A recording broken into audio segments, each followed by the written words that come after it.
Hello again. Now, I shall have to choose my words very carefully when talking on the subject of the war between Russia and Ukraine, because YouTube seems to have a soft spot for Zelensky and his government. At any rate, they added Ukraine to their community guidelines soon after the war began, saying, "Our community guidelines prohibit content denying, minimising or trivialising well-documented violent events. We are now removing content about Russia's invasion in Ukraine that violates this policy." So I shall have to be very careful not to minimise or trivialise what is happening in that part of the world. This is, of course, in keeping with the general spirit in Europe and the United States, which is that we must all wring our hands over the Russian aggression and sympathise with suffering Ukrainians. I must hope that talking a little about the history of that part of the world won't make it appear that I am trivialising the current conflict. I say current conflict because, of course, the plains of northern and eastern Europe, which lie between Moscow and the Baltic, have certainly seen their share of fighting in the past. We sometimes forget that Britain has actually invaded Russia twice in the last couple of hundred years, which makes the Russians a little suspicious of our motives in the present dispute. First, a very quick geography lesson. Northern Europe is pretty flat.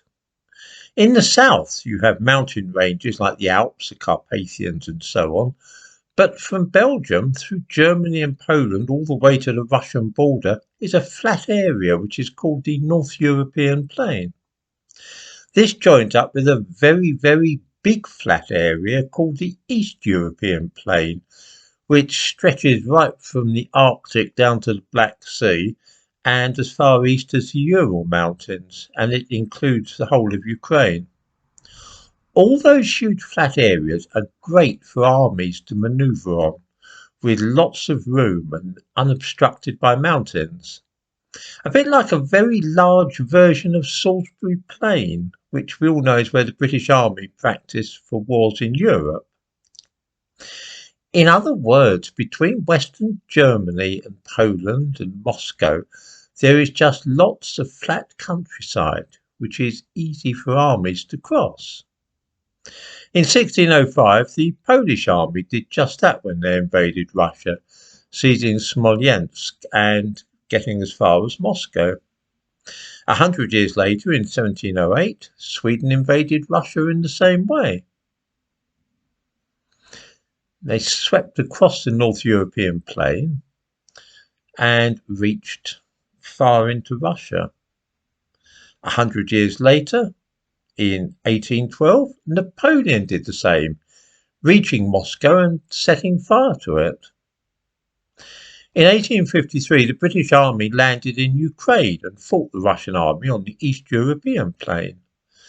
In 1914, about 100 years after Napoleon's invasion, the Germans decided to invade Russia across the North European plain. And then in 1918, it was Britain's turn. We landed forces in the north and sent our troops across the East European plain trying to overthrow the Bolsheviks. 1941, Germany invaded again, reaching the very gates of Moscow. Again, across the North European plain. I wonder if viewers are getting the idea. The Russians really like to keep any potential enemy as far west of Moscow as can be managed. At the moment, the British armed forces are falling around in Estonia, and the Americans have men in Poland. That is about as close as the Russians are prepared to let any enemy come to Moscow. They've had so much previous experience of armies charging across the North European plain heading for Moscow that they're a little touchy about letting anybody have a head start. They regard that plain as a buffer zone, knowing that it is such a huge area that any army crossing it from Poland or Germany in the direction of Moscow will have to overstretch their supply lines and thus become vulnerable.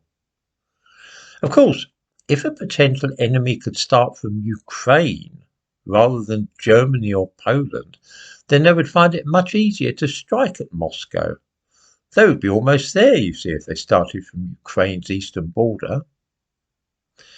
It has not helped matters. After the end of the Cold War and the collapse of the Soviet Union, NATO started to sign up all the former Warsaw Pact countries and began stationing American and British troops in those places. Eastern Europe began to look distinctly hostile from the Russian perspective. So it was that when Ukraine began playing kiss in the ring with NATO, and well as talking of joining the European Union, this posed a serious threat to Russia.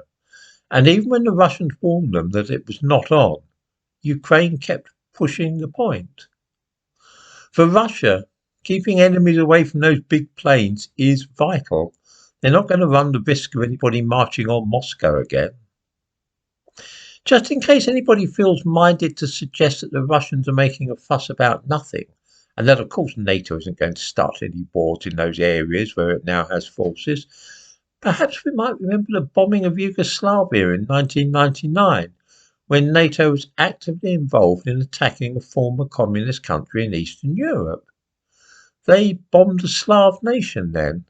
I'm sure they could do it again. If only NATO had kept out of Eastern Europe after the collapse of the Soviet Union, none of this would have happened, and there would not now be a war in Ukraine.